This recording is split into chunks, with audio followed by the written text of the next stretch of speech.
¿Qué tal? Sopas.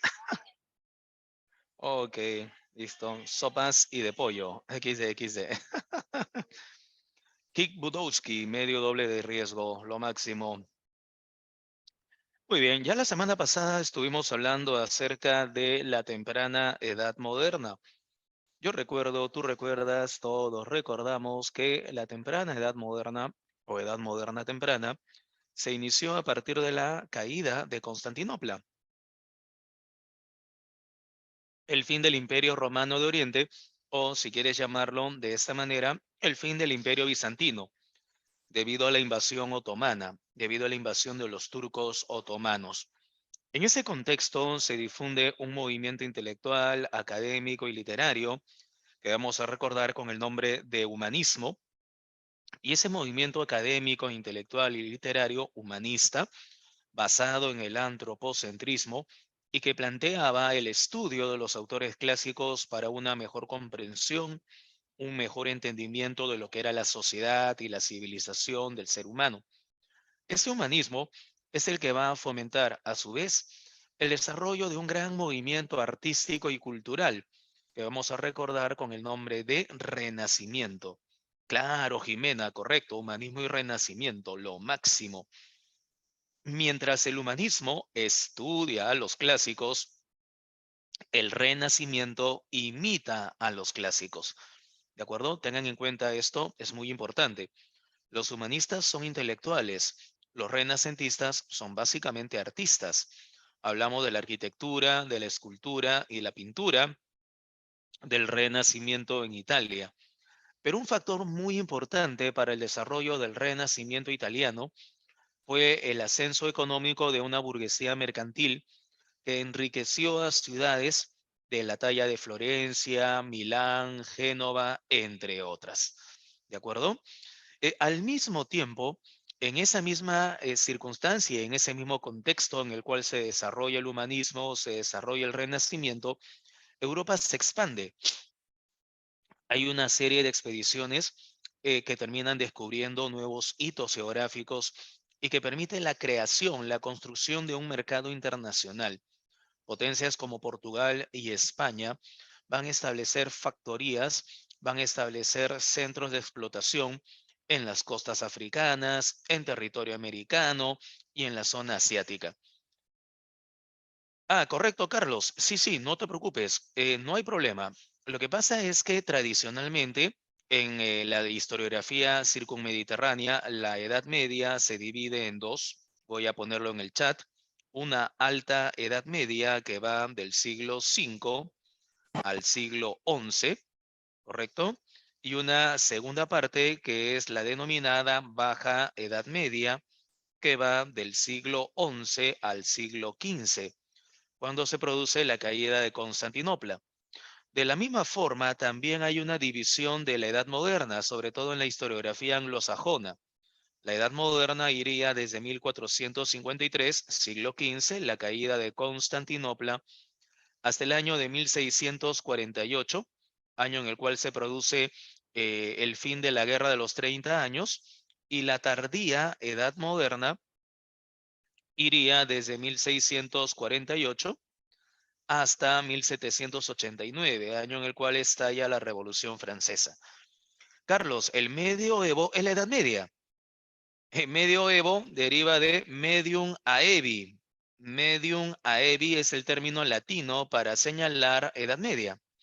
Medium aevi es medioevo. Esa es la Edad Media. ¿Se entiende la idea, Carlos?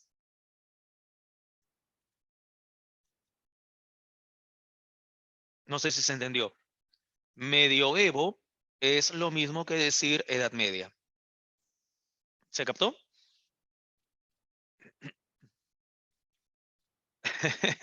¿Por qué al medioevo lo ponen al medio? ¿Quién lo pone al medio?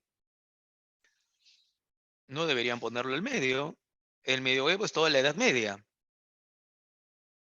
No, eso no aparece en los textos. No utilicen, cuando utilicen manuales pre o manuales escolares, tengan bastante cuidado porque muchas veces tienen errores, tienen fallas. Entonces, cuidado con ese detalle. ¿De acuerdo? Cuidado con ese detalle. ¿Sí? Siempre tengan cuidado cuando utilicen manuales, sea escolares o sean pueden generar estos pequeños problemas. ¿De acuerdo?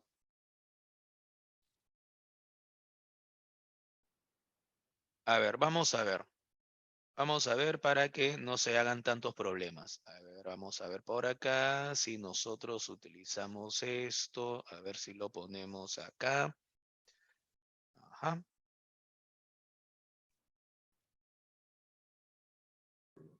Ya está. Creo que sí se puede ver. Aquí está. No sé si lo ves. ¿Se lo ven acá? ¿Qué dice? La Edad Media o medievo o medioevo es el periodo histórico de la civilización occidental comprendido entre el siglo V y el siglo XV. La caída del Imperio Romano, esto de 1492 es de acuerdo. ¿Cómo que no se ve? ¿No se ve? Estoy compartiendo. Sí se ve, profe. Claro, sí se ve, Sí, sí sí se se ve. ve. Sí se ve, profesor. profe. Sí se ve, profe. Sí se Claro, ve. este es, por ejemplo, de la Universidad de Valencia, ¿no? Si se dan cuenta, si se dan cuenta, esto abarca toda la Edad Media. Esta es la Edad Media o Medioevo, por ejemplo. ¿Sí? ¿Se entiende la idea? En EUMED, por ejemplo, también lo puedes tener acá. Contribuciones a las ciencias sociales, EUMED. Igual, la Edad Media, Medioevo o Medioevo, periodo histórico que va del siglo V al siglo XV. Entonces, no sé de dónde sacan que está en el punto medio. Ok, listo. Corroborado y demostrado. No, ¿qué hace Milei ahí?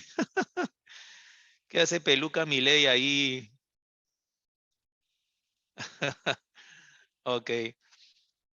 Juan David pregunta, ¿cuál es la fuente más confiable para consultar? Ah, correcto. He ahí un poco el detalle. En la historiografía hay obviamente temas de historia. Hay especialistas en el mundo antiguo, hay especialistas en el mundo medieval, hay especialistas en la edad moderna, etcétera.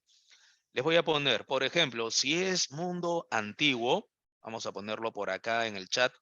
Si es mundo antiguo, hay una obra muy interesante de Gonzalo Bravo, que es un historiador español, ¿sí?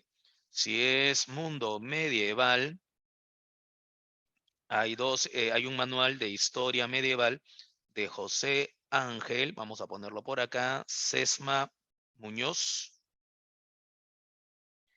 y José Ángel, vamos a apuntarlo por acá, José Ángel García, problema con la mayúscula, Ángel García de Cortázar. Es un manual de historia medieval. Sí, eso es lo recomendable. A ver, se los voy a colocar por acá para que lo puedan divisar. Vamos a ver acá. Vamos a ver para que lo puedan divisar. Ajá. El mundo antiguo.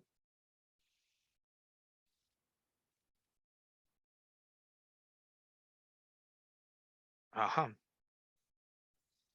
Ya lo tengo por acá para que lo puedan ver. No sé si lo ven. ¿Sí? Esta es Historia del Mundo Antiguo de Gonzalo Bravo. Es un manual interesante que abarca todas las grandes civilizaciones del mundo antiguo, desde las civilizaciones de Mesopotamia, Egipto, pasando por Grecia y Roma. Lo pueden bajar por internet, me parece que también está en PDF. Así es que en el caso del mundo antiguo, una introducción crítica, Historia del Mundo Antiguo de Gonzalo Bravo, de la editorial Alianza Editorial, sí es recomendable. ¿De acuerdo? ¿Sí? Ok. Ahora, si es del mundo medieval, como les había comentado, entonces sería, vamos a verlo por acá.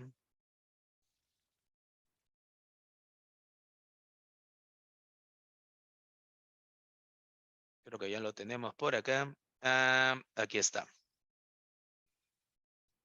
Ya lo tenemos por acá y se los voy a mostrar.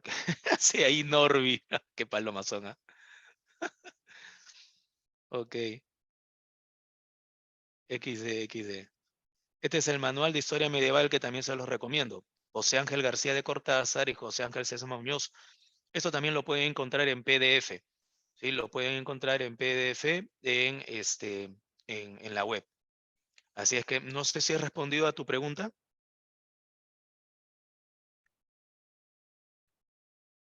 Juan David, creo que me había preguntado sobre eso.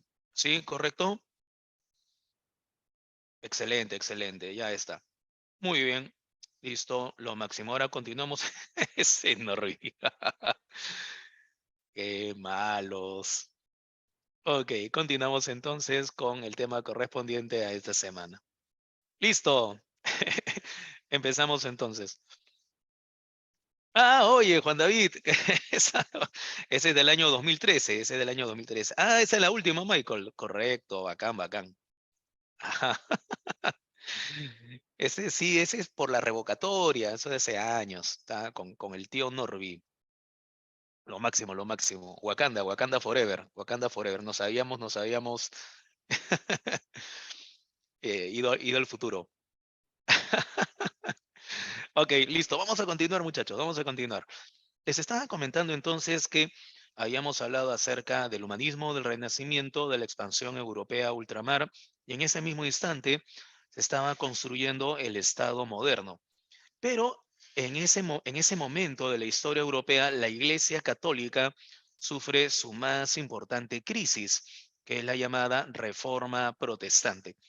Entre los siglos XVI y XVII se produce la más grave crisis institucional de la Iglesia Católica. ¿Y por qué le llamamos la más grave crisis institucional? Porque finalmente la Iglesia se divide, la Iglesia se fragmenta. Se van a formar nuevas comunidades cristianas, los luteranos, los calvinistas, los anglicanos. Incluso a partir de ellos se van a formar otras comunidades. A partir de la comunidad calvinista, por ejemplo, tendremos a los puritanos, metodistas, anabaptistas, cuáqueros, posteriormente evangelistas, mormones y demás. Claro, pero los jesuitas forman una congregación dentro de la iglesia, Pablo. No es una congregación separada. A lo que yo hacía referencia con luteranos, calvinistas, eran a comunidades separadas de la institución católica. ¿De acuerdo? Comunidades cristianas, pero que ya no van a formar parte de la institución católica. Algo así, Piero, correcto, cristianos contra cristianos, algo así. Muy bien. Por esa razón, pregunta de examen de admisión en San Marcos, por lógica, ¿cuál sería la consecuencia más importante de la reforma protestante? Sencillo. La consecuencia más importante de la reforma protestante fue la división de la iglesia. La iglesia católica se desgajó, de ella se desgajaron nuevas comunidades. Claro, la separación de la iglesia católica. Ya aparecieron nuevas comunidades cristianas. Los católicos les llaman a evangelistas, testigos de Jehová y mormones hermanos separados, porque se han separado de la Iglesia Católica y han formado sus propias comunidades. Claro está, con sus propios principios y creencias. ¿De acuerdo? Muy bien. Veamos entonces el concepto, movimiento religioso que va a cuestionar el dogmatismo de la Iglesia Católica. ¿Qué es un dogma? Un dogma es una creencia que no requiere una demostración, una verificación. Por ejemplo, un dogma es la resurrección de Cristo. No hay necesidad que te lo demuestren porque para eso está la fe. Un dogma es creer en el Espíritu Santo. No hay necesidad de que te lo demuestren racionalmente o científicamente porque para eso está la fe. ¿Qué es un dogma? Una verdad, una creencia que no requiere demostración. Solo se requiere tener fe. ¿Se entiende la idea? ¿Sí? Cuidado con ese detalle. En matemática se le llama axioma.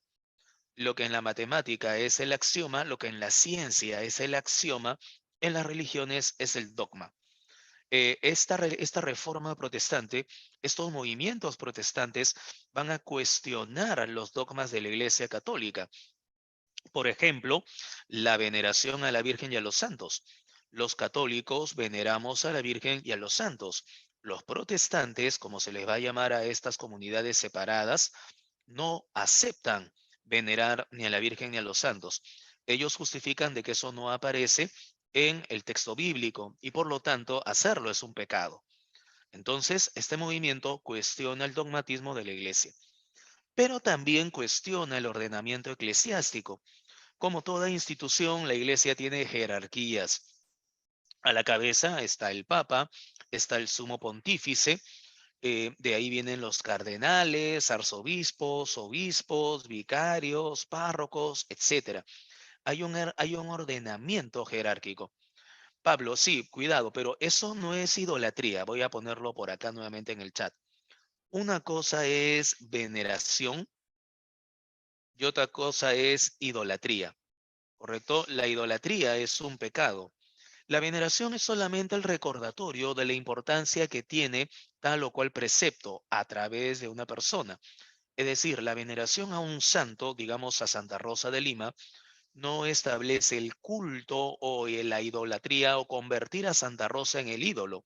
Santa Rosa no es la que directamente hace el milagro, a través de ella Dios se manifiesta. Los santos son como una especie de vasos comunicantes, son como una especie de puentes, igual que la intercesión de la Virgen María. Eso es muy distinto a creer que ellos o a creer que el material, el yeso, por ejemplo, de una estatua, de una efigie, pueden elaborar milagros. Eso es idolatría y eso no se acepta en la Iglesia Católica. Pablo, no sé si está clara la idea. La Iglesia Católica realiza la veneración. Los protestantes cuestionan esa veneración y señalando de que lo que estamos haciendo es idolatría y no es idolatría. Muy bien. Esto trajo como consecuencia la ruptura de la unidad institucional católica y la formación de nuevas comunidades religiosas. Claro, Ana Paula, correcto. Los santos son en realidad instrumentos divinos. A través de ellos podemos solicitar intercesión ante Dios. Han escuchado hablar de San Judas Tadeo, ¿cierto? El patrón de las causas imposibles. Entonces, cuando uno le pide a San Judas Tadeo, es porque San Judas Tadeo, a través de él, Dios podrá manifestarse y podrá finalmente darnos el milagro que nosotros queremos. ¿Se entiende la idea? ¿Sí? Con eso manipulaban a la población de la época. Bueno, todas las religiones de una u otra manera generan esto, ¿no? Claro, esa es la idea. Y en el caso de la iglesia, ojo, estamos hablando del siglo XVI. Hay que situarnos en ese contexto. Es una época de gran desarrollo económico donde los propios miembros de la iglesia se habían convertido también en importantes mecenas y en importantes miembros de poder económico. Así es que en esa época todo eso va a ser muy cuestionado. No fue la primera vez que se había cuestionado la iglesia. La Iglesia Católica ya había tenido antes del siglo XVI otros importantes y serios problemas. El cisma de Occidente, por ejemplo. Cuando hablamos de la crisis tardo-medieval, te mencioné el cisma de Occidente, el hecho de que llegado un momento había un papa en Francia y otro en Italia. Esto básicamente por cuestiones de intereses particulares. No fue una división, no fue una separación por una cuestión doctrinaria, sino solamente por intereses políticos. Y eso duró unos 40 años. Durante unos 40 años hubo un papa en Francia y hubo otro en Italia, en Roma. Claro, correcto, Carlos. Cuando el problema se soluciona y la iglesia logra reunificarse a partir del Concilio de Constanza entre 1414 y 1418, la situación ya no era la misma. Era lógico suponer que como un vaso de cristal, la iglesia se rompió. El vaso lo puedes pegar, lo puedes armar nuevamente, pero ya no es el mismo de antes. Ya no tendrá la misma fortaleza de antes. Se ha debilitado. Por lo tanto, pregunta de examen de admisión en San Marcos. Un antecedente de la reforma protestante referido a lo eclesiástico fue el debilitamiento del poder pontificio, el debilitamiento de la autoridad del Papa. ¿Y esto debido a qué? Debido al cisma de Occidente. Muchachos, ¿esta idea se entiende? Se entiende que para el siglo XVI ya tenemos una autoridad pontificia debilitada y debilitada debido a esta crisis que tuvo la Iglesia Católica. Yes, chi. Correcto, correcto, muy bien. Y se utilizan mucho las caricaturas para poder interpretar estos procesos. Muchachos, pregunta DECO de examen de admisión en San Marcos. Imaginen que venga la pregunta y venga con la caricatura. Entonces te preguntarían, ¿cuál es la causa por la cual aparecen dos papas? ¿Qué responderías? Están peleando, están disputando, se están arrebatando. ¿Qué cosa? El báculo. El báculo o bastón, que simboliza ¿qué? El poder. El poder, claro, Edson, correcto, por ahí va la idea. Claro, Jade, cisma de Occidente, para tener el poder, la máxima autoridad. Excelente. Si en una pregunta deco que venga en San Marcos con ese tipo de caricaturas, entonces ya lo puedes resolver, no hay ningún problema. Este papa es el que vive en Aviñón, en Francia, y este es el que vive en Roma, en Italia, y se están disputando el báculo pontificio, es decir, la autoridad universal de la Iglesia. A eso, por ahí lo habían mencionado, le sumamos las prédicas, sí, los planteamientos, lo había mencionado Pablo, de algunos otros personajes ligados a la Iglesia Católica, como el inglés John Wycliffe. John Wycliffe, hacia el siglo XIII, había cuestionado mucho la validez de los sacramentos en Inglaterra. ¿Por qué? Porque estos sacramentos exigían el pago de ciertas contribuciones a las masas rurales. Muchas veces ni siquiera tenían el dinero para poder pagar por un bautizo de los niños, por un matrimonio, o si por ahí alguno de los parientes estaba muy grave, estaba muy enfermo y requerían la unción de los enfermos, los sacerdotes cobraban por todo.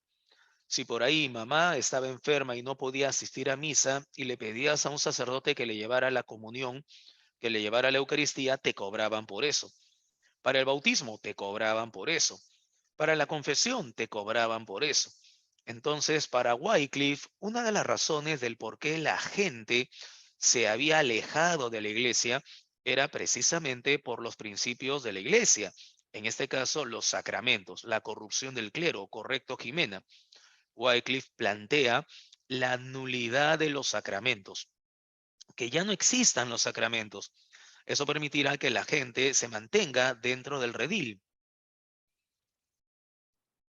Pero ya te imaginarás que para la iglesia era muy complicado perder esos privilegios. Wycliffe fue considerado, eso es en Inglaterra, ¿correcto, Pablo? Wycliffe fue considerado entonces un enemigo de la institución, un perturbador de la institución católica, y algunos fanáticos pseudo defensores de la iglesia durante una ceremonia eucarística asesinaron a Wycliffe. Él era profesor de la Universidad de Oxford.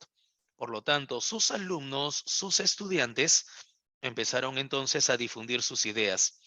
Los miembros de la Iglesia Católica, el Papa, llamó a estos estudiantes mala hierba que crece y que pretende corromper a los demás católicos.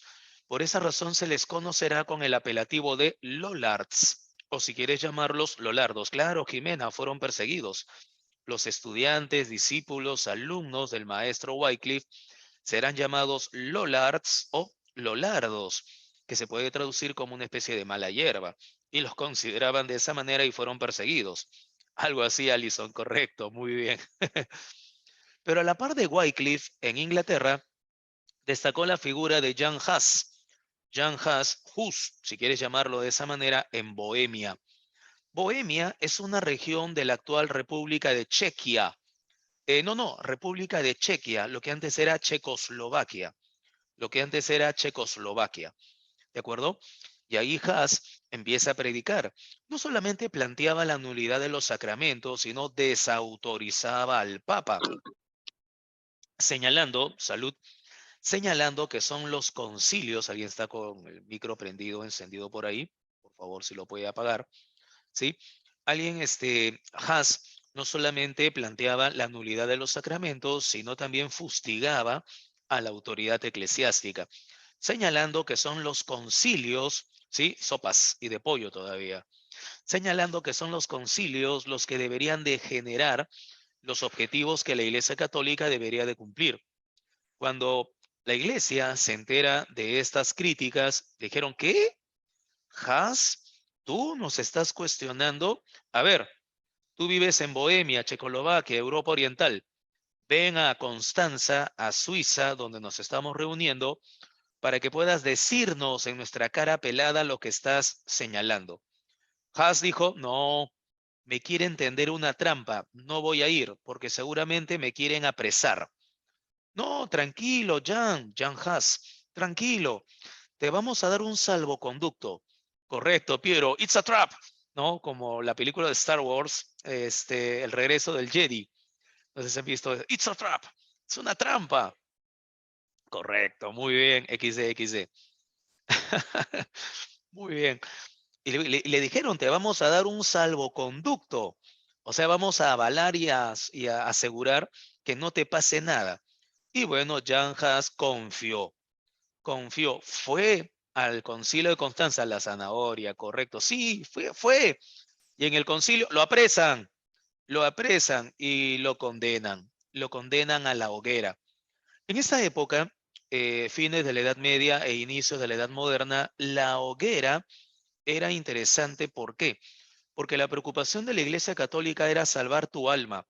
Por lo tanto, quemaban tu cuerpo para que tu alma se purificara. O sea, alucinante, ¿ah? Claro, así es. Es más, te estoy haciendo un bien. O sea, no me odies ni sientas rencor porque te estoy enviando a la hoguera. Porque en realidad lo que quiero es salvar tu alma. Dime gracias, correcto, Nasha. Algo así. Ya te imaginarás, pues, algo alucinante, ¿no? Pregunta, muchachos, ¿es una época de fanatismo? ¿Es una época de fanatismo? Sí, ¿cierto? Correcto, muy bien. Es una época de creencias, fanatismo. Muchos esperaban la parusía. ¿Qué es la parusía? La parusía es la segunda venida de Cristo. Muchos pensaban que la situación en la cual se vivía en aquellos tiempos, crisis económica, crisis social, corrupción del clero, eran señales del fin del mundo. Hoy en día también muchos creen que estas son señales del fin del mundo, ¿cierto? La pandemia ya no es el COVID, ahora es la viruela del mono, ya no es la guerra entre Rusia y Ucrania, ahora es entre China y Taiwán. Entonces habrá una crisis alimentaria, cambio climático, Castillo no renuncia, en fin. Entonces para muchos ya esas son señales, ¿no? De la segunda venida de Cristo. En fin, esto ocurre siempre, a lo largo de la historia todos estos procesos siempre se han desarrollado. Ya me escuché, parezco locutor, ¿no? Tengo voz de locutor, creo. XD. Ok. Muy bien. Y Haas entonces fue quemado. Medio doble de riesgo. Ok, listo. Pero a la par de Wycliffe en Inglaterra y de Haas en Bohemia, también destacó la figura de un fraile dominico en Florencia. Y ese fraile dominico en Florencia es Jerónimo Savonarola, ¿correcto? No seas mala, Leslie. Qué feo. No hay problema. Ahora, Savonarola en Italia, correcto, en la ciudad de Florencia. Y Savonarola fue más allá. Savonarola no solamente cuestionó la corrupción, sino Savonarola vivió la época del Papa Alejandro VI. Alejandro VI era miembro de la familia de los Borgia. Alejandro llegó a Roma con sus 3 hijos y 6 amantes. Imagina al Papa con hijos y con amantes. Ni hablar, ya te imaginarás que eso era pues un exceso en toda regla. Para Savonarola, para Savonarola, este exceso era simplemente la señal de que el Papa era el anticristo. Y se fue con todo, ¿ah? Señaló que el Papa era el anticristo. Entonces la Iglesia Católica envió a la Inquisición fustigó a Savonarola, lo obligaron a retractarse, el tipo no quiso y también lo condenaron a la hoguera. Así es que Wycliffe en Inglaterra, asesinado. Haas en Bohemia, luego en Suiza, quemado. Savonarola en Italia, en Florencia, se enfrentó al Papa, quemado. Estos son los antecedentes de que la Iglesia Católica no iba a aceptar que se cuestione la estructura jerárquica y que se cuestione el dogmatismo de la Iglesia. Claro, Alan, a través de ciertas instituciones como el Tribunal de la Inquisición, por ejemplo. ¿Sí? Como el Tribunal de la Inquisición. ¿Se entiende la idea, Alan? Además, la Iglesia Católica tiene otros elementos para poder, de esta forma, de esta manera, voy a ponerlo en el chat, obligar a que se cumplan sus principios. Por ejemplo, voy a apuntarlo por acá, uno de sus elementos es la excomunión, ¿correcto? ¿Qué es la excomunión? Es la expulsión de la Iglesia Católica. Te expulsan de la Iglesia Católica, ya no puedes gozar de la gracia de Dios. Otro elemento es la interdicción. La interdicción es la suspensión de las ceremonias eucarísticas, de las ceremonias de la Iglesia. Por ejemplo, Lima, se me ocurre, no quiere obedecer al Papa. Entonces, lo que hace el Vaticano es colocar el interdicto en Lima, y en Lima los sacerdotes ya no pueden hacer misas, ya no pueden realizar la unción de los enfermos, ni los bautismos, ni las Eucaristías. Entonces, de esa forma, de esa manera, obligan a que esta población, a que sus autoridades sigan los lineamientos de la iglesia. Alan dice, va en contra de los mandamientos. En teoría no, pero la corrupción obviamente es contraria a los mandamientos, ¿cierto? Claro, lo que pasa es que la Iglesia Católica reacciona frente a ciertos cuestionamientos, y en esas reacciones ocurren todos estos elementos. ¿De acuerdo? Hagamos un pequeño feedback. ¿Cuál es la consecuencia principal de la reforma protestante? La división de la Iglesia Católica. Sellado. Un antecedente de la reforma protestante fue el debilitamiento del poder pontificio, verdadero. ¿Debido a qué? Al cisma de Occidente, cerrado. Antes de la reforma, ¿hubo otros cuestionamientos a la iglesia? Claro, debido a la corrupción y al ordenamiento jerárquico. Personajes como Wycliffe en Inglaterra, Huss en Bohemia, esto es el Imperio Alemán, y Savonarola en Italia, cuestionaron a la autoridad eclesiástica y cuestionaron la doctrina. Son los antecedentes directos a la reforma. ¿De acuerdo? Ahora bien, él es John Wycliffe, él es John Huss, el Sano, y este es Jerónimo Savonarola. ¿Correcto? Jerónimo Savonarola. Así te mira cuando sales sin ponerte la mascarilla. Así te mira Savonarola. ¿Correcto? Ok, listo. Lo máximo. Voldemort. Kick sin casco, algo por el estilo. Correcto, muy bien. Así es. Ojo, y si se dan cuenta, todos vestidos de negro. Carla, la excomunión es la expulsión de la Iglesia Católica. ¿Correcto? Es la expulsión de la Iglesia Católica, y todos vestidos de negro. Es una etapa en la cual el fervor religioso era muy fuerte. Por eso te hablaba de que muchos creían en la segunda venida de Cristo. Muy bien, esos son los antecedentes. Claro, Michael, una de las propuestas de estos personajes era la traducción de la Biblia al idioma de cada país. Por eso es que Wycliffe lo hizo al inglés, y otros más habían logrado que se traduzcan los textos bíblicos al idioma de cada uno de ellos. En aquellos tiempos, obviamente, no había champú. El baño, el aseo era con grasas vegetales, con aceites vegetales. Lo que pasa es que el negro es símbolo de penitencia, símbolo de fervor y de fidelidad. ¿Fidelidad a quién? En este caso, a Dios. Sí, el negro siempre ha simbolizado eso. Por esa razón, de manera tradicional, los novios en la ceremonia matrimonial se visten con trajes negros. No es porque estén de luto, sino es símbolo de fidelidad, lealtad y devoción. En los funerales se usa el negro como señal de duelo y devoción a la persona que ha fallecido. Claro que sí. Muy bien. ¿Cuáles son las causas de la reforma? Obviamente, muchachos, si la reforma es un movimiento religioso, obviamente la causa más importante debe ser de índole religiosa, ¿cierto? Desnudarse en público, Pablo, desnudarse en público. Esto, por ejemplo, hasta inicios del siglo XX era considerado un atentado contra la moral. La era victoriana, por ejemplo, en el siglo XIX, ya que Pablo ha hecho un comentario al respecto. Pablo, y por favor, en general, sí, envíen no mensajes directos, sino mensajes para todos. Claro, correcto, correcto. En el siglo XIX, los trajes de baño, por ejemplo, y hasta bien entrado el siglo XX, eran trajes que cubrían todo el cuerpo. Eso cambia en la década de 1960. En la década de 1960 hay una verdadera revolución juvenil. La Revolución del Mayo francés de 1968 cambió todo eso. Surgió el bikini, por ejemplo, con relación a algunos trajes de las islas del Pacífico. ¿Sí? Surgió el traje de baño un tanto más, digámoslo así, vinculado a lo que nosotros hoy en día vemos. Mary Quant, no sé si han escuchado hablar de Mary Quant, revolucionó la moda cuando inventa la minifalda. Bueno, eso ya se verá en el siglo XX. Cuando hablemos de la revolución juvenil del siglo XX, lo veremos más adelante. Pero en esta época no. Claro, en esta época era no. La inquietud religiosa de la época. Muchachos, ¿qué es la parucía? La espera de la segunda venida de ¿quién?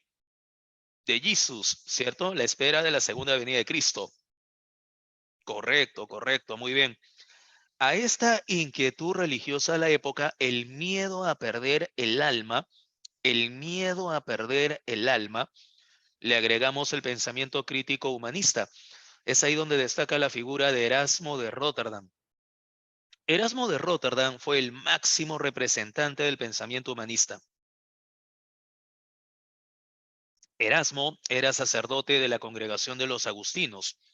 Por lo tanto, siendo miembro de la Iglesia Católica, se percató de toda la corrupción que había dentro de la Iglesia.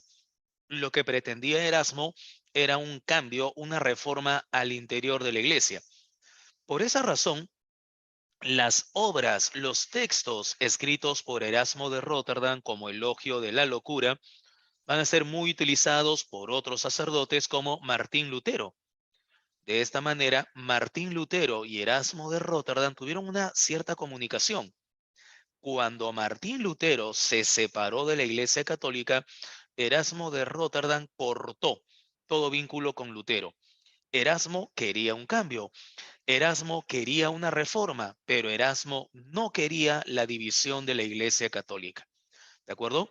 El pensamiento crítico humanista va a ser muy, pero muy importante en contra de la corrupción de la institución eclesiástica. La corrupción del clero. Una de las actitudes más famosas de corrupción fue la simonía. ¿Qué es la simonía? La venta de cargos eclesiásticos. ¿Qué significa esto? Soy una persona con bastante poder económico y me gustaría que mi hijo, que tiene 15 años, pueda llegar a ser cardenal. Ah, correcto, no se preocupe. Nos da una buena remuneración, nos da un buen bono económico y vamos a disponer de que su hijo pueda ser ordenado como cardenal. Incluso con una carrera sacerdotal rápida, en 2 años lo preparamos, es sacerdote, al siguiente año lo elevamos a la categoría de obispo y 2 años más tarde a la categoría de cardenal. Oye, ese es un acto de corrupción. Estamos vendiendo cargos eclesiásticos. A eso se le llama simonía. ¿Se entiende la idea, muchachos? Así como, no sé si han escuchado el escándalo de la venta de ascensos en las fuerzas militares, ¿sí? Con lo cual han acusado al presidente Castillo. Correcto, correcto, muy bien. Algo así, pero dentro de la Iglesia Católica. Y eso obviamente era una muestra de gran corruptela. Vamos, 3. Ojo, recuerden esto. Si la reforma es un movimiento religioso, por lógica, la causa principal será religiosa. La inquietud de aquellos tiempos, el miedo a perder el alma y la espera de la segunda venida de Cristo, la parucía. A eso le sumas el pensamiento crítico humanista, el de Erasmo de Rotterdam, por ejemplo, la corrupción del clero, la simonía es una muestra de ello, la venta de cargos eclesiásticos, el deseo de secularizar. ¿Qué cosa es secularizar? Expropiar los bienes de la Iglesia Católica. En el caso de Inglaterra, el objetivo del rey inglés Enrique VIII era apoderarse de todas las posesiones territoriales que la Iglesia tenía en Inglaterra. Ese era su objetivo, ¿correcto? Claro, Pablo, excesiva riqueza de la Iglesia la relacionas con la corrupción del clero, ¿sí?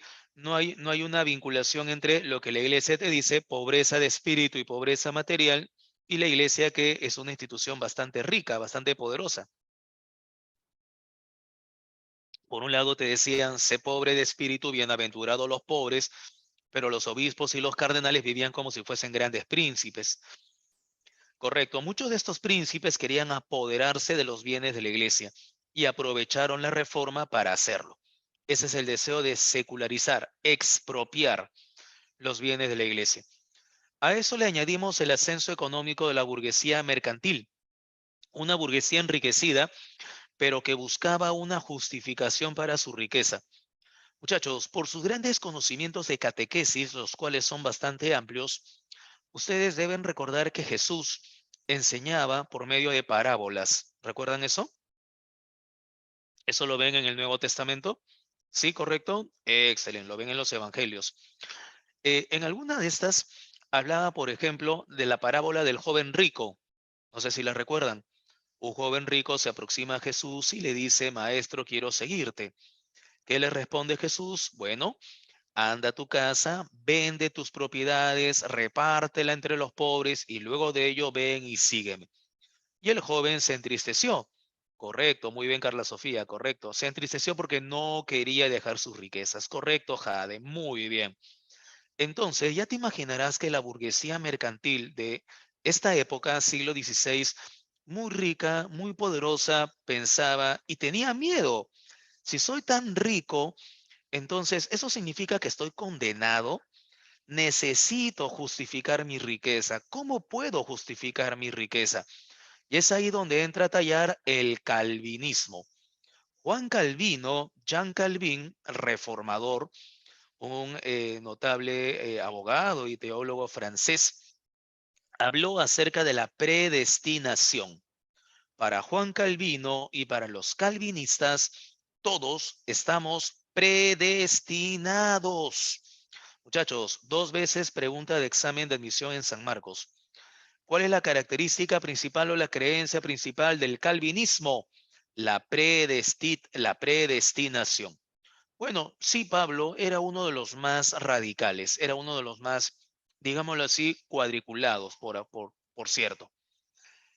No, Jimena, a Calvino no se le llama el Papa Negro. Tengan cuidado con eso. Eso es un fake, ¿correcto? El Papa Negro era el general de los jesuitas. Lo vamos a ver ahora, ¿de acuerdo? Lo que ocurre, lo que pasa es que el jefe de la congregación de los jesuitas vestía siempre una sotana negra y después del Papa, el general de la congregación de los jesuitas llegó a tener la mayor autoridad y el mayor poder. Por esa razón es que al general de los jesuitas se le conoció con el apelativo del Papa Negro, ¿correcto? Por esa razón, cuando Francisco, el actual Papa, fue elegido como nuevo sumo pontífice en el año 2013, muchos pensaron que la profecía de San Malaquías se había cumplido. San Malaquías era un santo irlandés que había señalado que uno de los últimos papas sería el Papa Negro, y muchos pensaban que era un papa africano, negrito. En realidad, cuando Francisco salió elegido como papa, él, siendo de la congregación de los jesuitas, fue el primer jesuita elevado a la categoría de papa y verdaderamente representaba ese apelativo, el Papa Negro. No sé si se entendió la idea. Jimena, ¿se captó la idea? Excelente, excelente. Muy bien, lo máximo, lo máximo. Claro, Pablo, la predestinación divina. Ahora, la pregunta del millón. ¿Y cómo sabemos que estamos predestinados, sea para la salvación o sea para la condenación? Juan, secularizar es expropiar bienes de la iglesia. Por ejemplo, frente a tu casa hay un monasterio, pero el municipio necesita una biblioteca. Entonces le quitamos ese monasterio a la iglesia y hacemos ahí una biblioteca. Esa propiedad, esa posesión ha sido secularizada. ¿Se captó la idea, Pablo? Perdón, Juan. Me escucho raro, me escucho raro, me escucho raro. Sí, no, acá normal. Ok, ok, ok. Ah, ya, correcto. Gracias, Pablo. Muy bien, sopas, sopas. Listo, excelente. Ah, claro. Entonces estaba hablando de la predestinación. No deben olvidar a los calvinistas y a la predestinación. ¿Cómo sabemos si estamos predestinados para la salvación o para la condenación? Sencillo. Si estoy predestinado a la salvación, todo me va bien en la vida. Tengo éxito laboral, educativo, económico. Por esa razón soy rico y poderoso, porque estoy predestinado a salvarme. ¿Y por qué estaré predestinado a condenarme si todo me va mal? ¿Sí? De esta manera, la burguesía mercantil encontró la justificación a su riqueza a través de la predestinación. Por esa razón, el calvinismo pega más en la burguesía que en otro grupo social. Ahora, deducción. Si estoy predestinado a salvarme y tengo éxito económico, pregunta, ¿no debo ser un modelo a imitar? ¿No es porque también debo cumplir con los mandamientos o no? Obvio. Por lo tanto, para nosotros los principios morales deben ser fundamentales, ¿correcto? Eliminamos el alcoholismo, eliminamos los vicios, vivimos una vida de templanza, una vida de trabajo y ahorro. Trabajo, ahorro, ética y demás. Y de esa manera puedo acumular. Oye, ¿te parece conocido esto de trabajo, ahorro, acumulo, invierto y gano? ¿Eso no te suena a capitalismo? Correcto, muy bien. Por esa razón, la doctrina capitalista se sustenta en los principios éticos del protestantismo. La doctrina capitalista se sustenta en los principios éticos del calvinismo. Uno de los más importantes sociólogos del siglo XIX y de todos los tiempos, te recomiendo que leas a Max Weber. Max Weber es un extraordinario, considerado como uno de los padres de la sociología. Él precisamente señala que la doctrina calvinista en su parte teórica, capitalista, perdón, en su parte teórica, adopta los principios éticos del protestantismo: ahorro, trabajo, esfuerzo y acumulación. Deben de haber escuchado por ahí esa famosa frase, el pobre es pobre porque quiere. Seguramente. Correcto, muy bien. Es una frase bastante engañosa, es una frase bastante engañosa, pero de alguna manera recurre precisamente a lo que estamos comentando. ¿De acuerdo? Listo, muy bien. Saray, principados son pequeños estados a cuya cabeza hay un príncipe, un monarca, esto principalmente en Europa Oriental. ¿De acuerdo, Saray? ¿Sí? Excelente, ya está. Muy bien. A todo eso le agregamos el fortalecimiento del Estado monárquico y la rivalidad entre papas y príncipes seculares, la creación del Estado moderno. El monarca, el rey en este caso, quiere tener el control político, económico, pero también religioso, y choca con la autoridad del papa. Muchachos, de todo lo que he mencionado, quédense con estas tres causas principales. La inquietud religiosa de la época, la gente tenía miedo de perder ¿qué? El alma, que es la parucía, la espera de la segunda venida de Cristo. Punto número 2, el pensamiento crítico humanista con Erasmo de Rotterdam que cuestiona la corrupción del clero. Punto número 3, la propia corrupción del clero con actos como la simonía, que era la venta de cargos eclesiásticos. Estos tres son los factores más importantes. Súmale el ascenso económico de la burguesía mercantil. ¿Qué cosa busca? Una justificación para su riqueza. ¿Dónde la encontró? En el calvinismo. ¿A través de qué? De la predestinación. ¿De acuerdo? Y bueno, falta un detonante, falta un pretexto. Y ese detonante fue la famosa venta de las indulgencias. Yo recuerdo, tú recuerdas, todos recordamos que la Iglesia Católica se había convertido en una importante institución que fomentaba el arte en el siglo XVI. El Papa Julio II había ordenado que Miguel Ángel Buonarroti pueda pintar los frescos de la Capilla Sixtina. Había también contratado a Miguel Ángel para que pueda eh, eh, crear importantes esculturas que puedan decorar el Palacio Pontificio. Claro, en Florencia estaban los Medici, correcto, Pablo, pero ya en Roma estaban los papas. ¿Qué quiere el Papa León X? Curiosamente, miembro de la familia de los Medici. León X quiere terminar de construir la Basílica de San Pedro, pero para hacerlo se requieren fondos y la Iglesia Católica ya está con las arcas vacías. ¿Qué necesitamos? Llenar esas arcas. ¿Cómo? ¿Con qué? ¿De qué manera? Vendiendo las indulgencias. Y esto aprovechando el punto número 1. Muchachos, el punto número 1, ¿cuál es? La inquietud religiosa de la época. La gente tiene miedo a perder ¿qué? La gente tiene miedo a perder ¿qué? A perder el alma, correcto, muy bien. Comprando la indulgencia aseguramos eso. Comprando la Ah, indulgencia aseguramos eso. ¿Sí captas? qué choro. ¿Alguien encendió su micro? A ver si lo apaga, por favor. ¿Sí? Gracias, gracias. Sopas, sopas. No, ¿cómo que Guyen? Guyen soy yo, Miriam. Ok. No, ese soy yo, ese soy yo. Ok. La indulgencia es la exhibición del castigo. Es lo que hoy en día llamamos el indulto. ¿Han escuchado hablar acerca... Esa es buena, Guyen tu micro. No, Guyen soy yo.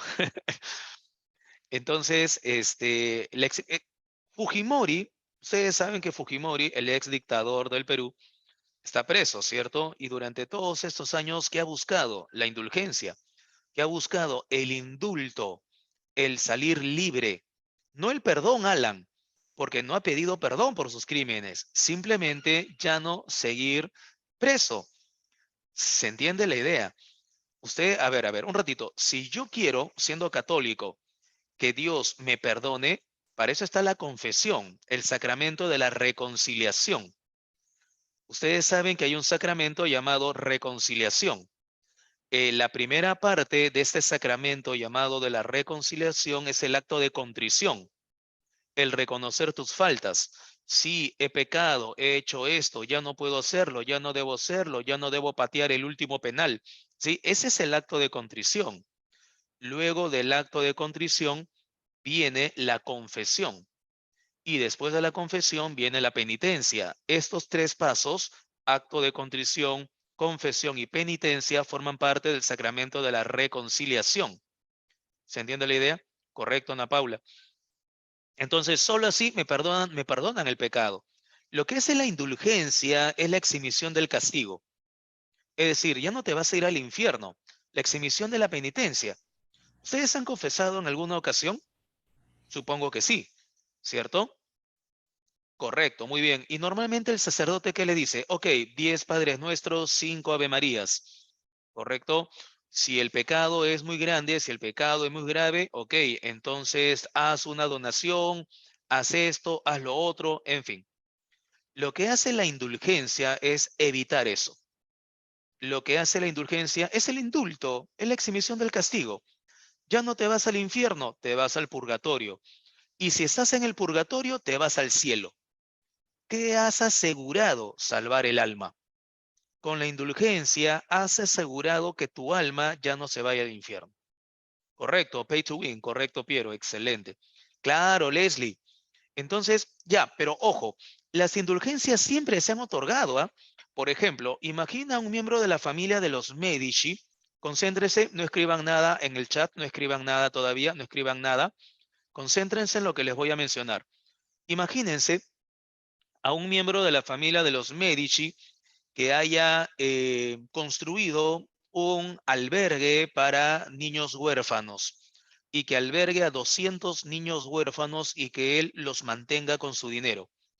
Ya te imaginarás que el Papa dirá, Señor, digamos, Juan de Medici, extraordinaria labor, tenga su indulgencia. Era como un premio para aquellas personas que realizaban una labor extraordinaria o una obra de caridad de gran importancia. Siempre se habían dado las indulgencias.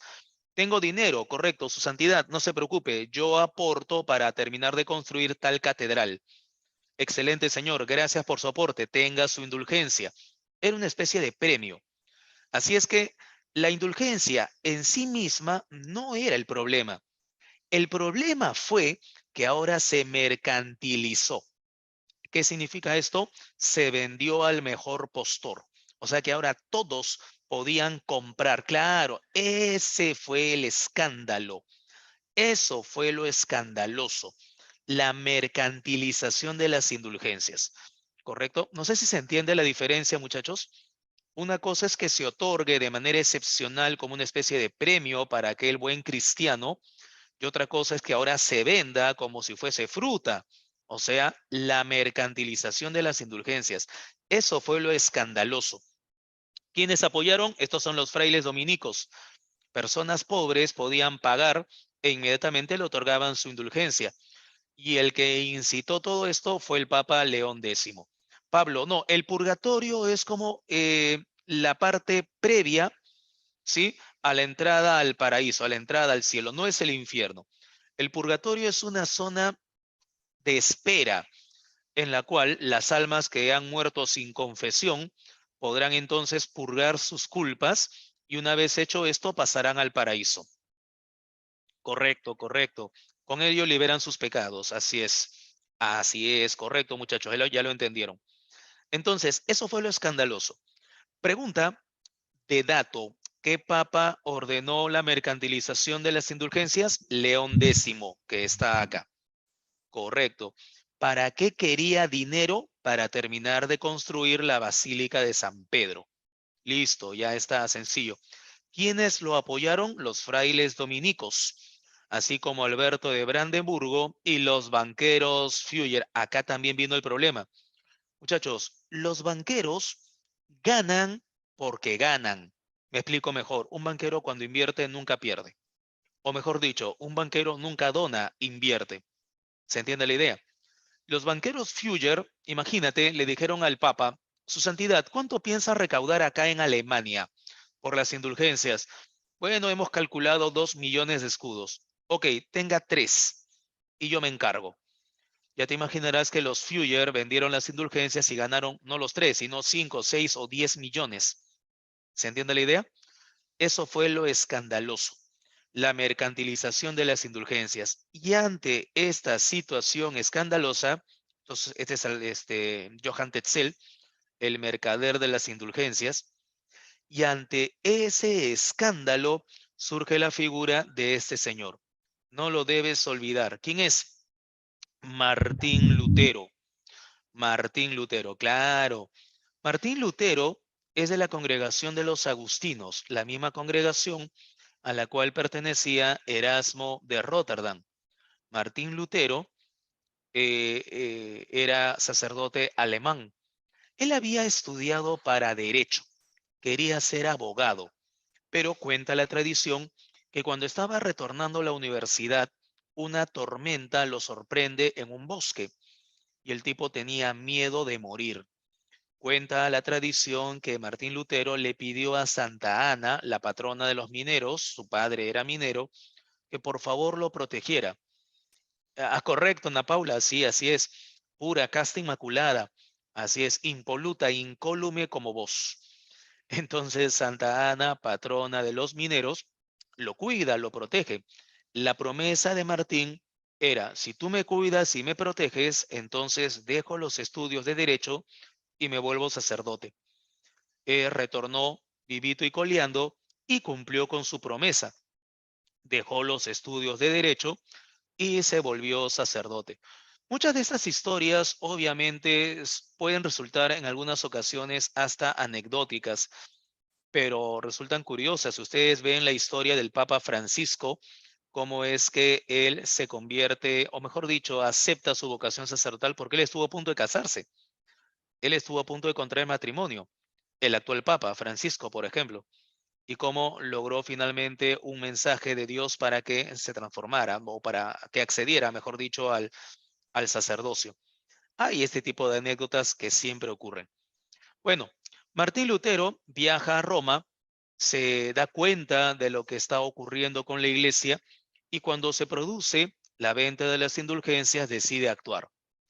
El 31 de octubre de 1517, sábado 4:20 de la tarde, luego de ver a Kik Butowski, Martín Lutero publica sus famosas 95 tesis en contra de la venta de las indulgencias en las puertas de la Catedral de Wittenberg, donde él era catedrático. Ahora, muchachos, una pequeña acotación. Son 95 tesis, son 95 argumentos, son 95 propuestas del por qué la venta de las indulgencias no debe efectuarse. Acá no se aprecia todavía en su conjunto la doctrina luterana. Eso se verá después, ¿correcto? Tengan cuidado con ese detalle. Estas 95 tesis solo reaccionan contra la venta de las indulgencias. El Papa inicialmente cree de que este es un problema doctrinario, envía a algunos sacerdotes, algunos teólogos para enfrentar a Martín Lutero. Esto no resulta. En el año de 1519, Lutero se enfrenta en un debate doctrinario con el mejor teólogo que la Iglesia Católica tenía en ese instante, Johann Eck, al cual, debido a su capacidad y a su tamaño, le llamaban el Aquiles del catolicismo. Pero en la controversia de Leipzig, Lutero gana en el debate. De esa manera, Lutero niega la infalibilidad conciliar, rechaza la tradición de la Iglesia y no acepta la autoridad del Papa. El Papa lo amenaza. Si sigues con eso, lo que estás provocando es una crisis en la Iglesia. Si sigues con eso, te voy a excomulgar. Lutero dice, estoy hablando con la verdad porque me sustento en el texto bíblico. Si usted cree que yo debo de retractarme, usted tiene que demostrarme, Biblia en mano, que yo estoy equivocado. El Papa no se hizo problemas y lo excomulgó. Para el año de 1520, correcto, Darlín, lo excomulgó, lo expulsó de la Iglesia Católica. Para esto el Papa envía un documento papal es una bula, o mejor dicho, al revés. ¿Qué es una bula? Un documento papal.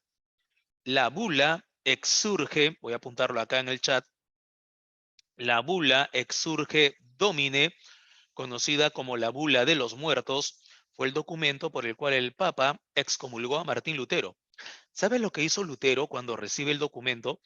Convoca a sus alumnos, señala lo que el Papa le ha colocado en la bula, en el documento, y delante de todos rompe la bula del Papa. Ya te imaginarás que ese acto para sus estudiantes, o sea, imagina como para un fanático del rock ver a su estrella que rompe su guitarra, ¿no? En medio del escenario. Fue un acto pues considerado efervescente. Lo rompe y lo quema, correcto, Pablo, lo rompe y lo quema. Delante de todos, el movimiento luterano se extendió, lo rompe delante de todos y lo quema, claro. Se extendió por todo Alemania el movimiento luterano. La iglesia dijo, no, ni hablar, tenemos que convocar a otras personalidades. Entre los años de 1520 y 1521, Lutero va a escribir tres importantes opúsculos. El llamamiento a la nobleza cristiana de la nación alemana, un pequeño documento dirigido al emperador Carlos V de la Casa Habsburgo, en la cual le pide Lutero que Carlos convoque a un concilio nacional para proceder la reforma que la iglesia necesita en Alemania. En el llamamiento a la nobleza cristiana de la nación alemana, Lutero señala que todos estamos llamados a ser sacerdotes. Muchachos, una pregunta. Si todos estamos llamados a ser sacerdotes, ¿eso significa entonces que el celibato no tiene sentido? ¿Qué es el celibato? El voto de castidad. Solo los sacerdotes prometen voto de castidad. Pero Lutero afirma que todos estamos llamados a ser sacerdotes. Por lo tanto, no tiene sentido que todos seamos castos, ¿cierto? ¿Cómo se reproduciría la especie humana? No tendría sentido. Por eso es que a partir de este documento se rompe con el voto sacerdotal. Los luteranos rompen el voto de castidad, el voto del celibato. Por esa razón, los pastores cristianos tienen hijos que en muchas ocasiones continúan con la carrera del padre. No sé si alguno de ustedes pertenezca a alguna comunidad cristiana. El pastor tiene normalmente familia, ¿cierto? Sin mayor problema, sin mayor inconveniente. ¿De acuerdo? Claro, los luteranos rompen con el voto de castidad. Lutero, pocos años más tarde, contraería matrimonio con una ex monja llamada Catalina von Bora, la cual le dio 5 hijos. Así es que eso también va a cambiar. El llamamiento a la nobleza cristiana de la nación alemana. Proclama el sacerdocio universal, todo cristiano es sacerdote, e invita a los príncipes a convocar a un concilio nacional que proceda a las reformas. Claro, correcto, Vania. Él proclama la libre interpretación de la Biblia. En el segundo documento de la cautividad babilónica de la Iglesia, establece que los 7 sacramentos que han sido establecidos por la Iglesia son inválidos. Solamente 2. Luteranos y calvinistas creen solamente en 2 sacramentos, el bautismo y la comunión. ¿Y por qué solo en esos 2? Porque son los que están en el texto bíblico. ¿Sí? Jesús habla del bautismo y Jesús establece la comunión con la última cena. Todos los otros sacramentos no son aceptados. Para luteranos y para calvinistas solo se aceptan 2 sacramentos. ¿Cuáles son? Bautismo y comunión. ¿De acuerdo? Y en el tercer sacramento, perdón, en el tercer documento, Pablo, ahora lo vamos a mencionar cuando hablemos de la reforma en Inglaterra, ¿sí? Ten paciencia un poquito, por favor. Si no, empiezo a explicar eso y nos perdemos un poquito. ¿De acuerdo, Pablo? Ahorita hablamos acerca de ello. De la libertad interior del cristiano, ¿sí? Lutero resalta la autorresponsabilidad moral del individuo. Y acá viene el punto central de la doctrina luterana. Muchachos, para los luteranos la única fuente de salvación es la fe. El que tiene fe se salvará. ¿Correcto? Si para los calvinistas es la predestinación, para los luteranos es la fe. Solo la fe nos hace salvos. Solo la fe nos permite salvarnos. Muchachos, bajo este criterio, analicemos. Si la fe es la fuente de salvación, ¿tiene sentido la penitencia? ¿Tiene sentido las obras de caridad, las indulgencias? No, correcto, muy bien. Si somos buenos cristianos, realizaremos obras. Si somos buenos cristianos, realizaremos y hablaremos con la verdad. No necesitamos que estos sean los elementos de coacción para poder hacerlo. Esto que te estoy presentando no lo vas a encontrar en ningún manual pre o en algún documento escolar. Así es que el screenshot, por favor. Estos 3 documentos, los de Celeste, llamamiento a la nobleza cristiana de la nación alemana, de la cautividad babilónica de la iglesia y de la libertad interior del cristiano, como te habrás podido dar cuenta, son los documentos que sientan las bases de la doctrina luterana. ¿Se entendió la idea, muchachos? ¿Sí? Todo cristiano es sacerdote y el concilio nacional es el que debe proceder a la reforma. Ah, caray, ¿dónde lo encuentro? Llamamiento a la nobleza cristiana de la nación alemana. Los 7 sacramentos, no, solo 2, bautismo y comunión. ¿Dónde lo encuentro? De la cautividad babilónica de la iglesia. La fe es la única fuente de salvación y todos somos responsables de nuestra moral. Ah, caray, ¿dónde lo encuentro? De la libertad interior del cristiano. Correcto, Carlos, lo justo, lo justo. Muchachos, ¿me he dejado entender? ¿Hasta acá se han captado las ideas? ¿Sí? Correcto, muy bien, excelente, ya está. Entonces, el problema continúa. ¿Qué hizo la iglesia? Convocó al emperador. Convocó al emperador Carlos V y Carlos convocó a una asamblea, la Dieta de Worms. En esa Dieta de Worms, el emperador le dice a Martín Lutero, retráctate. Y Lutero le dice, yo lo hago. Si Biblia en mano, me demuestras que estoy equivocado. El emperador estaba molesto, casi lo manda a quemar, casi lo manda a la hoguera. Pero sus asesores le dijeron, no lo hagas. Mira lo que ha pasado con Wycliffe, mira lo que ha pasado con Haas, mira lo que ha pasado con Savonarola. Así es que solo destiérralo, expúlsalo. Ah, correcto, correcto, Pablo. Así es, solo comunión y bautismo son los únicos sacramentos, ¿de acuerdo? Que aceptan los luteranos y los calvinistas, dicho sea de paso. Pregunta de examen de admisión en San Marcos. Claro, correcto, Ana Paula, correcto. Si lo matamos, entonces le estábamos dando la razón y eso era no adecuado. Correcto, Ana Paula, muy bien, lo máximo. Muchachos, pregunta de examen de admisión en San Marcos. Ante el revuelo provocado por las ideas de Martín Lutero, el emperador Carlos V convocó a una asamblea imperial. Clave, la Dieta de Worms. clave, la dieta de Worms. ¿Se entendió, muchachos? Lutero no quiso retractarse y Carlos V lo destierra, lo expulsa, lo exilia. Acá el problema cambia. ¿Por qué? Lutero hasta este momento fue el único que se había atrevido a enfrentarse al emperador. Carlos V buscaba una política de centralización. Cabe recordar que Carlos V al mismo tiempo era rey de España con el título de Carlos I. Rey de España como Carlos I y emperador alemán como Carlos V. Por esa razón buscaba una política de centralización. Pablo, la dieta es una asamblea llevada a cabo en la ciudad de Worms, donde Carlos V le pide a Lutero que se retracte. Lutero no lo hizo y Carlos lo desterró. Muchos príncipes alemanes que eran contrarios a que un rey que también gobernaba España los gobernase a ellos y que eran contrarios a la política centralizadora del emperador, decidieron apoyar a Martín Lutero. Como reza el dicho, ¿no? Río turbulento, ganancia de pescadores, ¿correcto? El concordato, Carlos, es otra cosa. El concordato es un acuerdo entre la Iglesia y el Imperio Alemán para ponerle punto final a la querella de las investiduras. No tiene nada que ver en este proceso, ni siquiera es un antecedente, Carlos. ¿De acuerdo? Es otra cosa. ¿Sí? Tengan cuidado con ese detalle. Hay varios eventos que se producen en Lima, por ejemplo, pero no significa que estén conectados. Excelente, correcto, muy bien.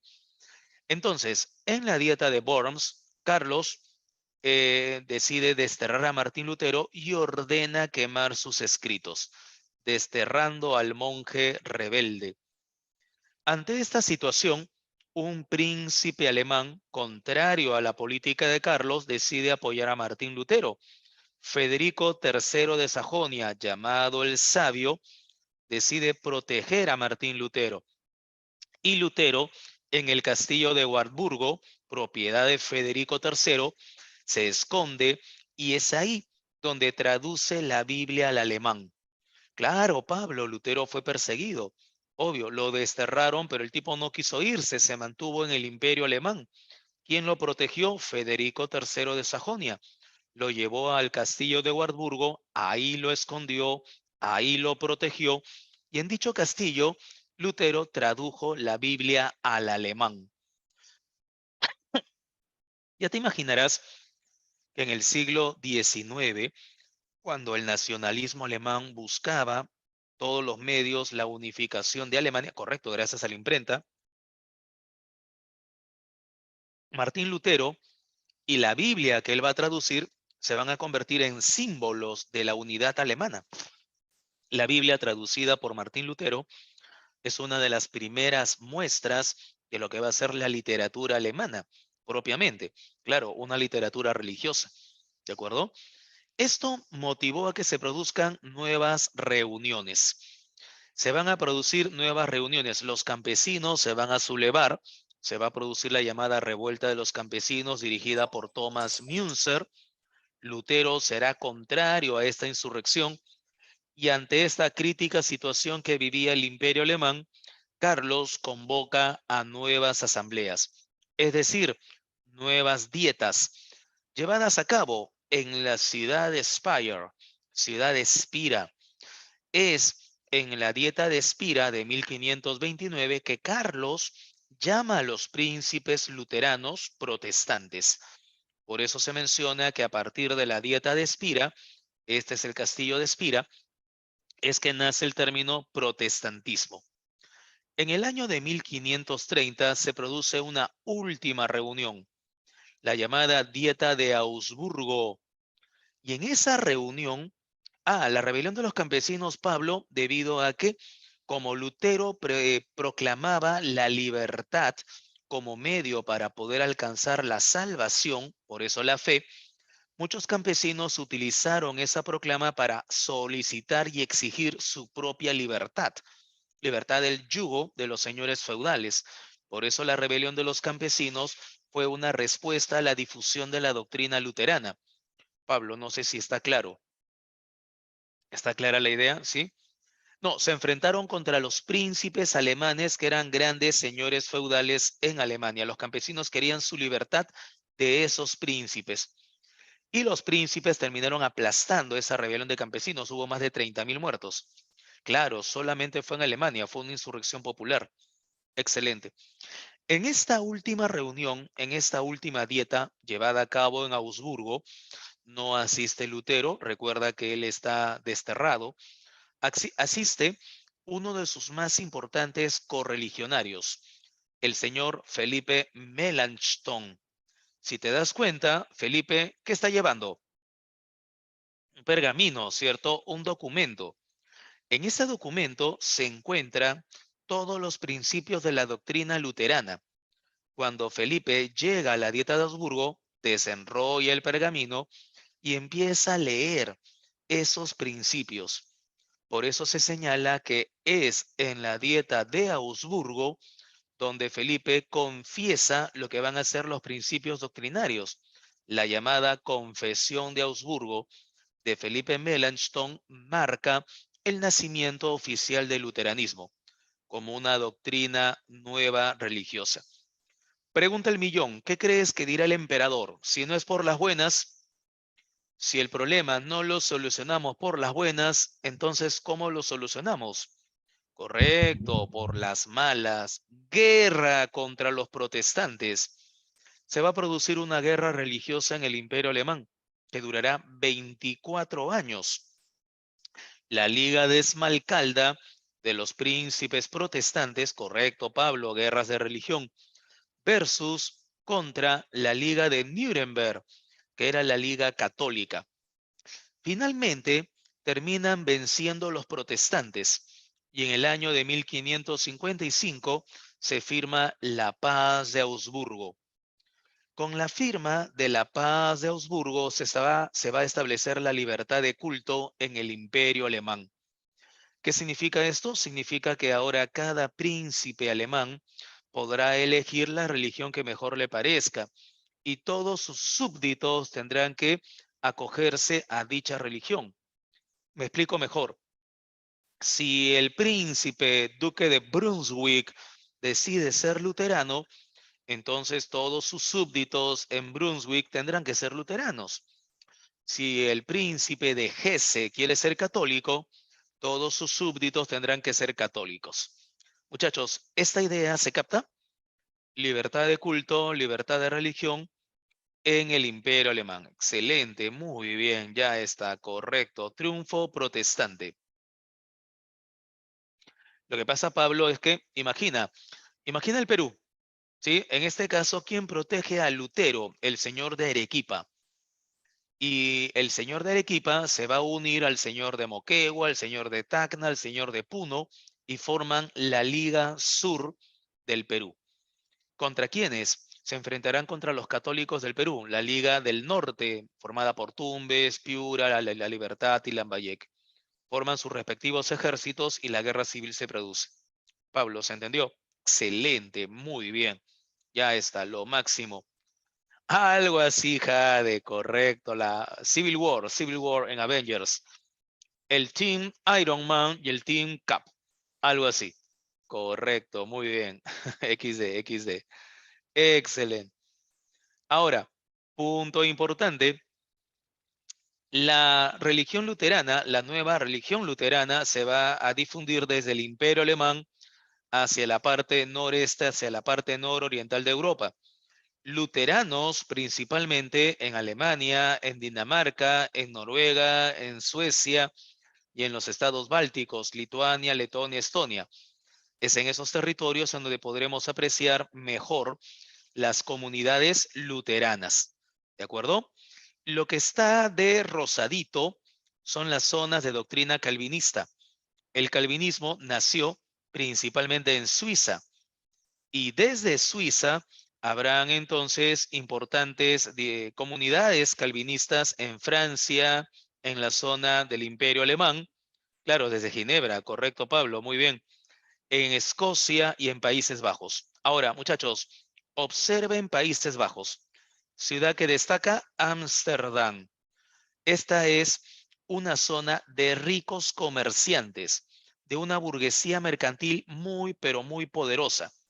Se entiende el por qué ellos adoptaron el calvinismo. Muchachos, ¿cuál es la base del calvinismo? ¿La fe o la predestinación?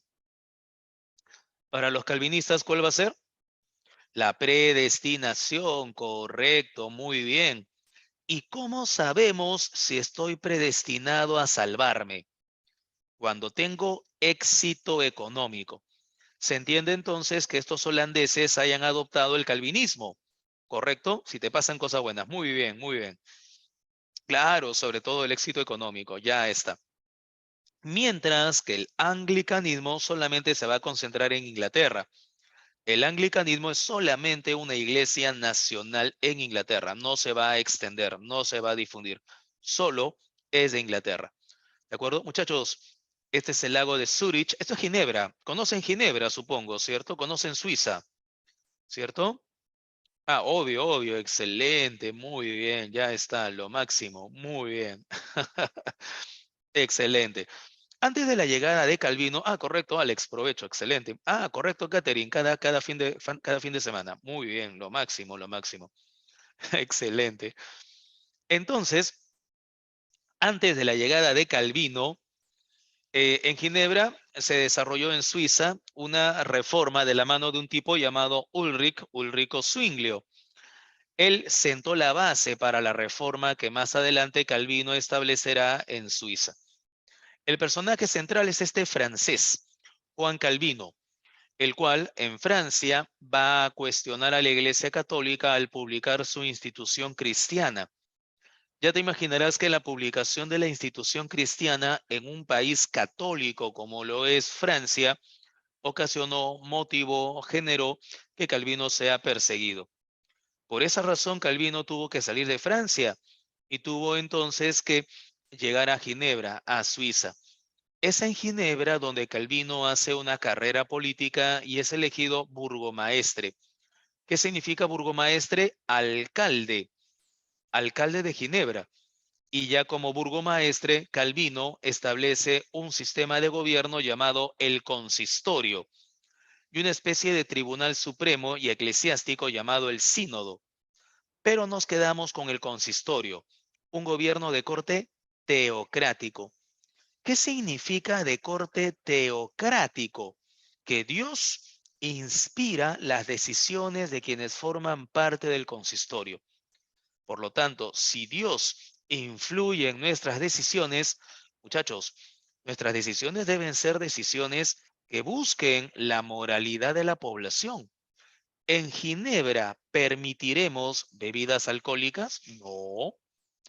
¿En Ginebra permitiremos los juegos y las apuestas? No. ¿En Ginebra permitiremos la celebración de cumpleaños? ¿Los juegos de patinaje sobre hielo? No, porque todo eso es pernicioso. ¿De acuerdo? Ya te imaginarás que esto era una verdadera dictadura lo que se vivió en Ginebra. Por esa razón creo que fue Pablo el que nos había comentado que el calvinismo era considerado como la doctrina un tanto más radical. Claro, Pablo niega la jerarquía eclesiástica y solo acepta dos sacramentos. Los sacramentos que aceptó Martín Lutero. Muchachos, ¿de qué sacramentos estamos hablando? Bautismo y comunión. Correcto, excelente. 2 puntos más para el examen. Lo máximo, bautismo y comunión. Ya está. Muchachos, están... no, Pablo, Eucaristía es la ceremonia católica. La Eucaristía es la ceremonia católica de la comunión. El término general es comunión. ¿Se capta la idea, Pablo? Sí, claro, Carlos, el consistorio es un gobierno, es un modelo de gobierno de corte teocrático. El consistorio es como si fuese la alcaldía y el gobierno municipal. Hay un alcalde y hay un grupo de regidores. En el caso del consistorio, hay un director y hay un grupo de asesores. A la cabeza de ese consistorio está Calvino. ¿Se entendió la idea, Carlos? Sí, correcto. Excelente, excelente. Lo máximo, lo máximo. Muy bien, ese es Jean Calvin. La doctrina calvinista es sencilla. Correcto, Pablo. No, no, no. Lo que pasa es que ahí confunden, lamentablemente. La Eucaristía es el rito de la comunión, pero para la Iglesia Católica. ¿De acuerdo? Muy bien, el hombre está predestinado a la salvación o a la condenación. Puede salvarse quien santifique la vida cumpliendo sus deberes según la ley de la Sagrada Escritura. La Eucaristía no es conmemoración de la última cena ni representación corpórea, sino una unión espiritual con Cristo. Por eso hablan de la comunión, ¿sí? Una unión espiritual, una comunicación, a eso le llaman comunión, no Eucaristía. Eso es para Zwinglio. Separación de la Iglesia y el Estado. Ahora, el calvinismo se va a difundir a Francia. En Francia, los calvinistas serán llamados hugonotes. En Inglaterra, los calvinistas serán llamados puritanos, mientras que en Escocia los calvinistas van a ser llamados presbiterianos. Sea que les llames hugonotes, puritanos o presbiterianos, van a seguir siendo los mismos calvinistas. ¿Se entiende la idea, muchachos? ¿Sí? ¿Correcto? Así es que a no olvidarlo. Muy bien. Ahora, mientras tanto, ¿qué pasaba en Inglaterra? Esta es la abadía de Westminster. Ahí se desarrolla el anglicanismo. Y si hablamos del anglicanismo, hablamos de este famoso soberano llamado Enrique VIII. Hay un pequeño detalle con Enrique VIII. ¿Y cuál es? Enrique VIII se había casado con quien había sido su cuñada, Catalina de Aragón. Pero ella le había dado hijos que habían muerto antes del año y una hija que le había quedado como futura heredera. Claro, Pablo. El detalle es que Enrique pensaba que esta muerte de sus hijos se debía a un castigo divino por haberse casado con quien había sido su cuñada. Y aprovecha esa circunstancia para poder pedirle el divorcio al Papa Clemente VII. Enrique sabe que el Papa no le va a aceptar el divorcio. ¿Por qué no? Porque Catalina de Aragón es la tía del emperador Carlos V. Y Carlos V es quien ha ayudado a la iglesia contra los luteranos. El Papa no puede arriesgarse a humillar a Catalina y enfrentarse al emperador. Enrique lo hizo a propósito para tener de esta manera un pretexto, una excusa de poder apoderarse de los bienes de la Iglesia Católica. Claro, correcto, muy bien. Entonces el Papa le dice, lo siento Enrique, no podemos aceptar tu divorcio. Enrique responde, bueno, me divorcio yo. El Papa, ¿cómo? Entonces, si tú te divorcias, me estarás desobedeciendo, te excomulgo. ¿Qué dijo Enrique? Hazlo pues. El Papa excomulga a Enrique.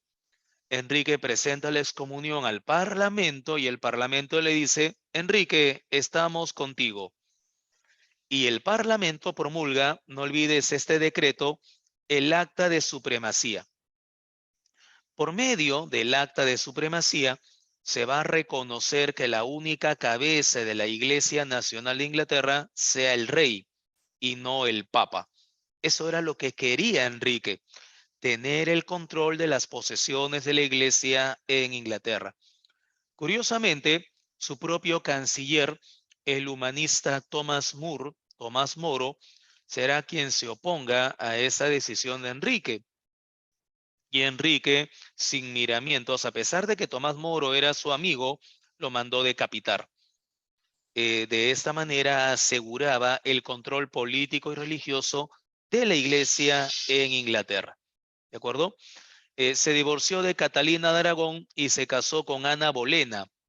Pero poco después, Ana Bolena, quien le dio a su famosa hija Isabel, fue acusada por Enrique de traición, infidelidad y la mandó decapitar. La tercera esposa fue Jane Seymour, que fue la esposa que le dio el hijo varón que él tanto esperaba. Pero lamentablemente complicaciones durante el parto motivaron la muerte de la reina. Nació su hijo, pero la reina murió. Cuarto matrimonio poco después con la alemana Ana de Cleves, pero no funcionó y Enrique se divorció. Pocas semanas después se volvió a casar. Quinto matrimonio con Catherine Parr, con Catherine Howard, pero a ella también la acusó de traición y la mandó decapitar. Y poco después hubo un sexto matrimonio con Catherine Parr, que fue la que finalmente le sobrevivió. Fue uno de los monarcas más controversiales de la historia de Inglaterra. Más 6 esposas y más de 200 amantes, por lo menos. El famoso Enrique VIII. Ah, correcto, Pablo. Tomás Moro era amigo de Enrique y lo mandó decapitar porque Tomás Moro defendió a la Iglesia Católica. Enrique no podía permitir que alguien defendiera la institución con la cual él se estaba peleando. ¿Correcto? No, no, no, nada que ver, Juan. Es simplemente una cuestión personal, lo de Enrique. Muy bien. El sucesor de Enrique fue el hijo que tuvo, Eduardo VI, que para variar se murió también a muy temprana edad, ¿sí? Después de Eduardo llegaría la famosa Mary, María Tudor, quien fue esposa de Felipe II de España. María I, ella persiguió protestantes, ella era católica, por eso la llamaron María la Sanguinaria, ¿correcto? Y luego de ellos llegaría la famosa reina Isabel, Isabel I. Ella es la que va a oficializar el anglicanismo. Ella convertirá al anglicanismo en la religión oficial de Inglaterra. ¿De acuerdo, muchachos? Conclusión. ¿Cuántas nuevas iglesias se han formado? 3. Luterana, calvinista y anglicana. ¿Correcto, Pablo? Luterana en Alemania, calvinista en Suiza, anglicana en Inglaterra. Muchachos, de estas 3 nuevas comunidades, ¿cuál es la que pregona la predestinación? La predestinación es la de los calvinistas, correcto, muy bien. Y que la fuente de salvación es la fe, solo la Luterana. fe, ¿no? Claro, para la fe serán los luteranos, correcto, muy bien, excelente, muchachos. ¿Y cuáles son los 2 sacramentos que calvinistas y luteranos van a respetar? El Bautismo. bautismo y la comunión. Correcto, muchachos, están en otro level ustedes, ¿ah? Ni a hablar. Ya la próxima semana hablaremos de la contrarreforma porque necesitamos algunos minutos más para poder hablar de esto, pero sí me interesa que recuerden a la Compañía de Jesús. La Compañía de Jesús, sí, que va a ser fundada por el famoso San Ignacio de Loyola. Eso ya lo vamos a revisar la próxima semana, pero me interesa recordar a San Ignacio de Loyola. Él es. Muchachos, ¿de qué color es el uniforme del general de los jesuitas? ¿Lo recuerdan? Claro, correcto. Y por esa razón, ¿cómo se le va a llamar al cardenal, perdón, al general de los jesuitas? Debido a la influencia y debido al poder que va a ostentar al interior de la iglesia, el Papa Negro, correcto, muy bien. Ya está. Muy bien, lo máximo, muchachos. No olviden a San Ignacio de Loyola. Creo que es fácil de recordar. Nombre de una institución académica y nombre de una universidad, ¿cierto? San Ignacio de Loyola, el fundador de la Compañía de Jesús. Listo. Muy bien, muchachos, les dicto las claves de esta semana. Por favor, me ayudan por el chat. ¿Me ayudan por el chat, por favor? ¿Sí? 1, casa. 2, dedo. 3, beso. 4, beso. 5, casa. 6, beso. 7, beso. 8, casa. 9, dedo. 10, casa. 11, avión. 12, casa. 13, avión. 14, casa. Y 15, avión. Ya, correcto. Muy bien, gracias Ángel, gracias Fernando. Pablo dice, la contrarreforma originó el surgimiento. Es la religión jesuita, Pablo. Los jesuitas forman una congregación dentro de la Iglesia Católica, así como hay dominicos, hay agustinos, ¿sí? Entonces, la congregación o compañía de Jesús es una congregación que se va a encargar de defender los principios de la Iglesia. Son los jesuitas los abanderados de la contrarreforma. Carlos pregunta, ¿por qué Isabel I es importante? Porque ella es la que va a convertir al anglicanismo en la religión oficial de Inglaterra. ¿Correcto? Saraí pregunta, ¿qué son las jerarquías eclesiásticas? Son las autoridades en cuanto a un orden de importancia, a cardenales, arzobispos, obispos, etcétera. Es como en el caso del ejército. Tienes al general, debajo del general al coronel, debajo del coronel al comandante, debajo del comandante al teniente, etcétera. ¿De acuerdo? Claro, David, correcto, correcto, no hay problema. Periodo isabelino, Juan David, claro, Isabel I es el periodo isabelino. Abaterados, Pablo, abaterados, no he encontrado ese término, abaterados. Abanderados, ¿será? Abaterados, no sé a qué te refieres, Pablo, con abaterados. Abanderados será, pero abanderados son los que portan banderas. ¿Ah? Quizzes, correcto. Pasamos al quizzes. A ver, muchachos.